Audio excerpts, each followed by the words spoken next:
No nonsense gin drinking. All gin, no nonsense. Hello gin lovers, welcome back. I'm Bobby Freeman and today, my friends, I have a gin for you which I'm very, very excited to try because many of my regular viewers and subscribers will know that I'm a big fan of Mason's gin. Well, my friends, let me introduce you. I don't know why I keep pointing at the camera like this, but I'm just so excited because this, my friends, is Mason's Dry Yorkshire Gin Distillers Strength. So if you don't know what Distillers Strength is, it basically means it's like the original gin, but a bit stronger. It's 53% ABV. So, and oh God, you see, I haven't even drunk it yet and I'm already stumbling over my words. Basically, I love an overstrength gin. I think it always I think it turbocharges the flavors and gives them a bit of a boost. So my friends, I am very, very excited to try this one for you today. But before we get stuck in, I have to again thank another one of my subscribers who's joined the old Patreon. So thank you very much to Mr. Ryan Jenkins. Ryan, you are an official supporter of the show. You are a gentleman and I salute you. So guys, let's find out what they say about it on the website, shall we? And of course, I should be dusting off my best Yorkshire accent as always. Based on the Mason's original recipe, but distilled to a higher strength of 53% ABV, an increased botanical blend. The gin is packed with orange citrus that balances the warming spicy notes, all encompassed by bold juniper. Wow, my friends, that sounds bloody good to me. So let's not fanny around any longer. Let's get the top. Hang on, there was something else I wanted to tell you about it as well, was there? Nope, that was it. Let's get the top off and find out what the old fella's like, shall we? And of course, like all Masons, it does have a cork. So we know what that means. It's the return of the Yorkshire cork test, everybody. Return of the Yorkshire cork test. So here we go. Do we have a squeak? No squeak at all. Do you know, the squeak, I think, I might abandon the squeak because it seems to be only when it gets a bit of, let me try it, when it gets a bit of wetness on it. Let me try it. Nope, that's that theory out the window. Okay, go for the full pull. Oh, not too bad. Not as good as some of the Masons I've known, but again, it doesn't matter. It's just a bit of fun. So then, let's get, I was going to say get it in the glass and have a sniff. Unfortunately, or rather fortunately, the gin has beaten me to it because that might,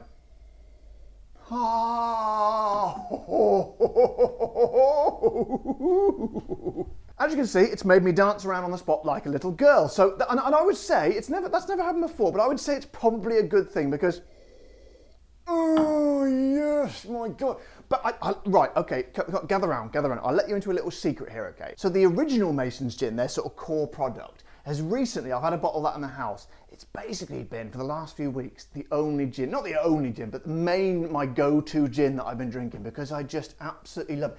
I originally got I don't know if you remember, I had like a presentation set of miniature bottles of all the different flavours of gin bought for me by my Auntie Sal for my birthday last year. But I'd actually forgotten what the original one tastes like because it's so long ago. And I've recently got a new bottle of it and it's just, oh man.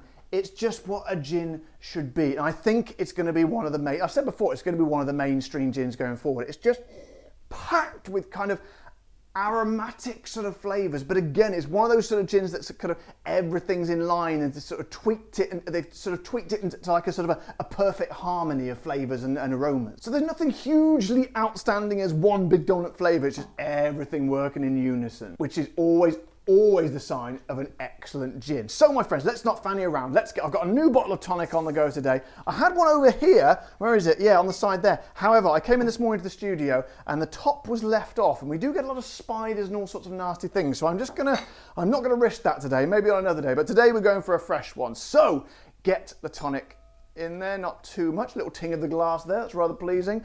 My friends, I say to you, Mason's Distillers Strength, hardcore like me, I say cheers.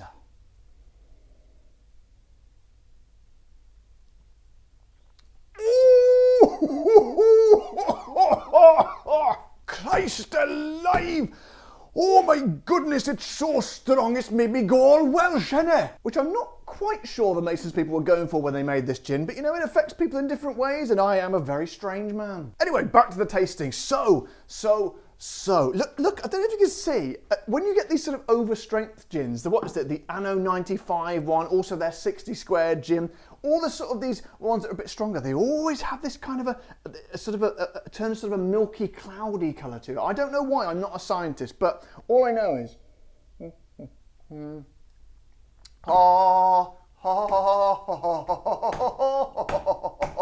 which basically means that's very good. To be honest, it's exactly what I was hoping for. It's like the original Masons, but with a great big rocket up its arse. It's kind of just, it's a sense of, you can feel it burning as it goes down, but not in an unpleasant way, more in a sort of a nice warming way, which is actually quite good because, as you know, there's no heating in the studio and summer is refusing to kick in here in London, and it's bloody freezing in here. But to be specific, it's just jam-packed and loaded and kind of with all these flavours and sort of a spiciness, exactly what it said. Spiciness offset with kind of a beautiful sort of sizzling sort of orange and citrusiness about it. But as I say, they're all kind of working in harmony. It's not like a gin you say, oh, there's a massive spike of, I don't know, something weird like cocoa or something like raspberry or anything like that. It's sort of a real dominant flavour. There's no dominant flavour. Every flavour is exactly in line. They've sort of fine-tuned it and tweaked it and pulled it. And I always say that is the sign of an excellent gin, which is, it's basically, you know, what the original one was, but with this sense of, you get definitely a sense of warmth in there from this strength. And as I say, I think it just sort of that's not even a word, pushes those flavours up just a little bit more to take it into the realms of something slightly different and just a little bit more fierce. But what sets it apart from other gins, because there are many gins that are really good like that, it reminds me in a way of the number 3 gin in the way that it sort of has all those flavours beautifully lined up in a perfect harmony, but it's so much of its own personality. This kind of there's an aromatic sense about it. I think that's it's kind of aromatic, but beautifully, really intense. It's like it's burning, and I love it. So then, let's give it a go neat, shall we? Now, this is going to be quite something, I think. So here we go. Here on.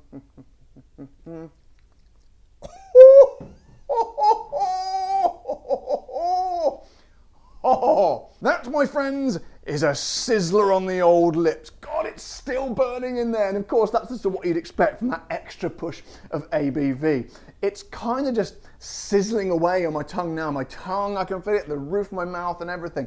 Again, I would prefer it with the tonic every single time, but I do have some hardcore gin drinkers that watch this show, I know, and if you like a neat gin, I think that is going to be quite the experience, my friends, and not for the faint-hearted. So then, what is all this sort of magic and fire and pizzazz going to cost you? Why have I put it over there? I like to have it on this side. Let's keep things uniform and consistent. Well, as you may well know if you watch this show a lot, your normal Masons usually hover around the £30 mark, which is bloody, but I think for a smaller non-mainstream distillery is excellent. As you know, I don't mind going up to 40 for those usually. However, gin lovers, obviously you would expect, because it is Distillers strength, it is going to be a little bit more, and it is a little bit more. It goes up to £37.50, which is equivalent of, it's not available in America, I don't think, equivalent of $52 or 43 euros. But again, still underneath my £40 top bracket for a smaller distillery. So I think for their stronger, the Distillers strength version, I think that's excellent. They've kept that price down. So then, guys, to sum up, this, I know they're not available worldwide yet, but this is one I've said before. You need to look out for these guys. Just keep your eye out. One of my subscribers, Mitchell Diaz, he's one of my patrons as well. He said he saw some in San Francisco the other day, but apparently he thinks the barman might have brought it over himself. So I don't think it's readily available. However, I'm telling you now, you saw it here first. Look out for Masons. Because not only do they have a beautiful, rather sort of handsome bottle there, the gin is truly exquisite, and the range is incredibly unique. All the sort of peppered pear flavour, they got apple flavour, they got tea flavour, I think there's lavender flavour as well, and it's just kind of, once it gets you, it's completely got under my skin. It's the, as I say, it's been my go-to gin for the last few weeks. So if you ever see Masons in your area, and particularly the Distillers strength, those of you sort of more hardcore gin drinkers, get it on your shelf because it's truly exceptional and one of my favorite gins. So I say, as I always say to my friends at the Masons Distillery up there in Yorkshire, keep up the bloody good work. So guys, I hope you've enjoyed this video today. If you have, as always, don't forget to subscribe to my channel, press the old like button and of course the bell icon so you get notified when my new videos come out. And if you want to support the show like good old Ryan Jenkins did, head over to the Patreon page or indeed press the old join button below the video. But until next time guys, you know the drill. Take care, stay safe. Thank you to all my patrons and members and keep drinking the gin.